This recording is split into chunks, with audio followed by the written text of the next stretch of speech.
জেলার হোমনায় জহির নামে এক সৌদি প্রবাসী স্ত্রী, ছেলে ও ভাতিজার গলাকাটা মরদেহ উদ্ধার করেছে পুলিশ। মঙ্গলবার সকালে উপজেলা ঘাড়মোড়া ইউনিয়নের মণিপুর এলাকায় নিজ বসতঘর থেকে মৃতদেহগুলো উদ্ধার করা হয়।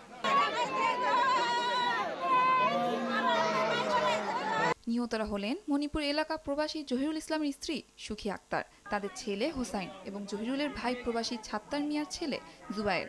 স্থানীয় বাসিন্দারা জানান, জহিরের স্ত্রী তার 5 বছরের ছেলে হোসাইন এবং ছাত্তারের 6 বছরের ছেলে জুবায়েরকে নিয়ে ঘুমিয়েছিলেন। সকালে প্রতিবেশীরা ডাকাডাকি করেও কোনো সাড়া না পাওয়ায় জানালা দিয়ে দেখেন ঘরের মেঝেতে 3 জনের রক্তাক্ত মৃতদেহ পড়ে রয়েছে।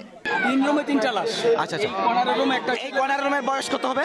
মানে বয়স বাচ্চার বয়স, মানে 2 রুমে 2টা বাচ্চা। বয়স কত তাদের? আসলে বয়সটা আনুমানিক 4-5 বছরের বাইরে। আচ্ছা আচ্ছা। ঘটনাস্থল থেকে আলামত সংগ্রহ করা ও হত্যাকাণ্ডের কারণ অনুসন্ধানে তদন্ত চলছে বলে জানিয়েছেন হোমনা থানার ভারপ্রাপ্ত তদন্ত কর্মকর্তা দীনেশ দাশগুপ্ত। পুলিশের ধারণা, রাতের কোনো এক সময় তাদেরকে হত্যা করা হয়েছে। ফারজানা হালিমা, ভোরের কাগজ।